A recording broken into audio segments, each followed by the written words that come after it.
Hi friends, ఈరోజు నేను మల్లెపూలు మాల కట్టడం మీకు నేర్పిస్తాను రండి. ఆల్రెడీ నేను కొంచెం మాల కట్టాను, చూసారు కదా చిన్నగాన. ఇంకా ఇప్పుడు దారం ఎలా తీసుకోవాలి, మిషన్ కుట్టే దారం ఉంటుంది కదా, ఆ దారమైనా పర్లేదు, పువ్వుల దారమైనా పర్వాలేదు, మీ దగ్గర ఏ దారం ఉన్నా పర్వాలేదు. నేను చూపించిన విధంగా అయితే కుట్టుకోండి.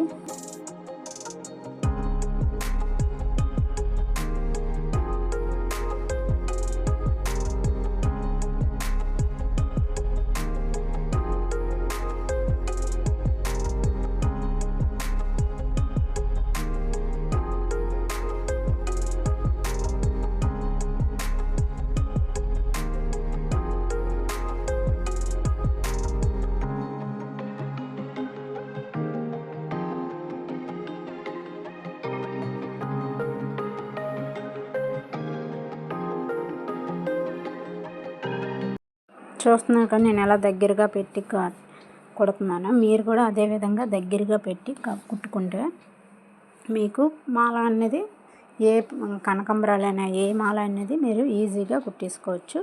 చూసారు కదా, నాకు మొత్తం అయితే మోర వచ్చింది. మొత్తం పువ్వులు కుడితే చాలా అంటే చాలా బాగుంది. వీడియో నచ్చితే లైక్ చేసుకోండి.